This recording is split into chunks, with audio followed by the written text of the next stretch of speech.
Level 1. The meeting. You're sitting in a coffee shop you've never been to before. A location sent to you by text. No name. No explanation. A man walks past your table. He doesn't sit down. He just leaves a folder next to your cup. Inside, a photo of you. From last week. You don't remember being photographed. Below it, an address. And a time, 9 p.m. tonight. You look around. Nobody is watching.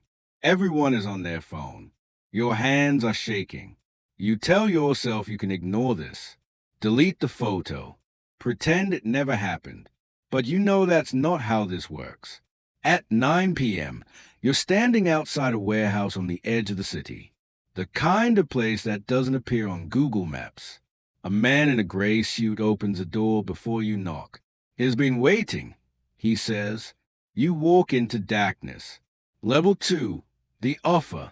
The man sits behind a desk made of mahogany. Expensive. Real. He's older. Not what you expected. No visible scars. No obvious danger. He looks like someone's grandfather. Sit, he says. His voice is calm. Almost gentle. You sit. I know everything about you, he continues. Your family. Your debts. Your secrets. The things you've told no one. Your stomach drops. I'm not here to hurt you. I'm here to help you. He slides a contract across the desk. $1 million. First payment. Non-negotiable. All I need is for you to move some packages. Small job. 1 night a week. That's it. It feels like a trap, because it is. But you're drowning. Bills. Rent. A mother in a hospital. Medical debt that doesn't end. $1 million would change everything. What kind of packages? You ask. He smiles, like he expected that question. The kind that don't ask questions back. He pulls out a phone, shows you a video. 2 men in suits loading boxes into a truck. That's all you see. 20 seconds. Then it's over. Simple work, he says. You're smart. You'll be perfect. He slides another paper across the desk. A burner phone number. And an account with $1 million already deposited. Think about it, he says. You have 24 hours. Level 3. The first job. You don't think about it. You already know your answer. The money is real. You've checked the account 5 times. The burner phone buzzes at midnight. Warehouse on 5th and Morrison. Box in the back left corner. Move it to the address I'm texting. Leave it. Come home. That's it. No explanation. No context. You drive to the warehouse. Your heart is in your throat. The box is heavy, maybe 40 pounds. It's wrapped in black plastic. You don't open it. You don't want to know. You load it into your car. Drive to an address in the suburbs. A man in dark clothes is waiting by the gate. You hand him the box. He hands you an envelope. $50,000. Cash. You're good at this, he says. You drive home. Your hands don't stop shaking for 3 hours. But you sleep well that night. For the first time in years, you sleep well. Level 4. Deeper in. 1 job becomes 2. 2 becomes 5. Every week, a new assignment. Every assignment, another payment. You're making more money than you ever thought possible. Your mother gets the best doctors. The hospital bills disappear. You buy a house. A real house. Not a rental. You tell yourself it's temporary. That you'll get out soon. Save enough and disappear. But the jobs get easier. Your fear fades. You start recognizing the other people in your circle. There's a woman who picks up packages on Thursdays. A man who drives shipments north. A crew that handles the dangerous stuff. You're part of something. For the first time in your life, you belong. The burner phone rings. Different number this time. Congratulations, the voice says. You've been promoted. Your title is simple, logistics coordinator. Your salary is $500,000 a year. Guaranteed. plus bonuses for efficient operations. You don't ask what you're moving anymore. Level 5, the power. With your new position comes authority. You manage a team of 5 people, 3 men, 2 women, all following your orders. One of them messes up, loses a shipment, delivers late. You report it to your handler. The next day, that person disappears. You never see them again. You tell yourself you had nothing to do with it, that you were just doing your job. But deep down, you know the truth. You made the call. Your words led to consequences. And strangely, it doesn't bother you anymore. You're making $2 million a year now. Your team knows not to fail you.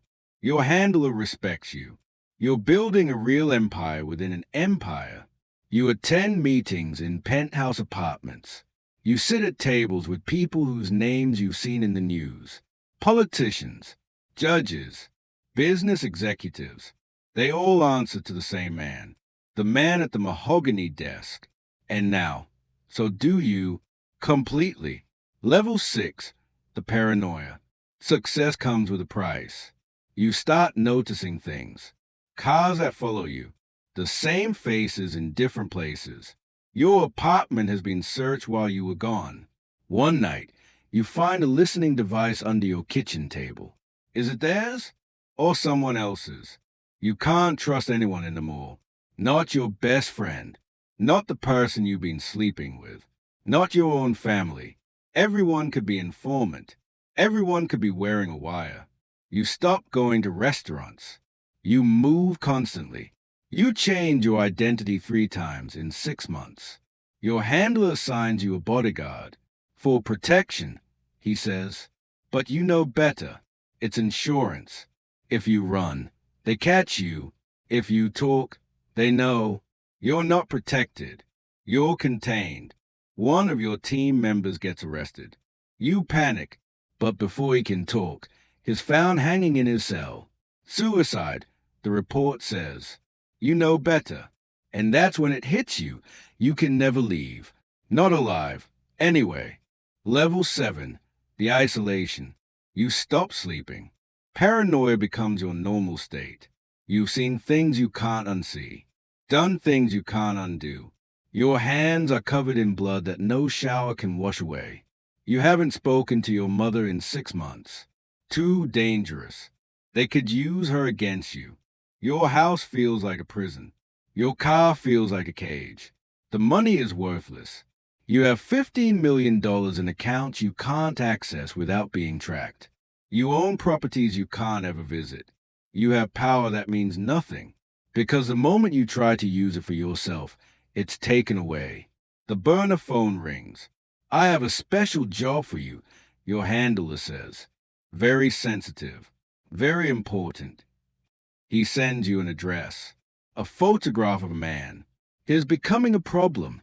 Your handler explains. He's going to talk to the feds. We need this handle by tomorrow. The photograph is of your old friend. The one person you promised you'd protect. You say no. For the first time, you say no. There's silence on the line. I wasn't asking. Your handler says. You know exactly what happens next. Level 8, the point of no return. You do the job, because if you don't, your mother dies. Your sister disappears. Everyone you love becomes leverage. You do the job, and something inside you breaks. You look at yourself in the mirror and don't recognize the person staring back. This isn't who you were supposed to become. You were supposed to get out. You were supposed to take the money and run. But you stayed. You climbed. You believed you could master the system. You believed you could be different from the others. You were wrong. The moment you cross that line from moving packages to moving bodies, you stopped being a person. You became a tool, an asset, an investment. The cartel doesn't need you to be human anymore. It needs you to be useful. And as long as you're useful, you live. But the moment you're not, you disappear, just like everyone else. Level 9, the cycle continues. A year later, you're sitting in that same coffee shop. A different person walks past your table. You don't know them. They look terrified, young, desperate. You leave a folder next to their cup. Inside, a photograph of them from last week, an address, a time. You watch them pick it up. You see the fear in their eyes. You remember that fear, but you don't feel it anymore. You become the man at the mahogany desk.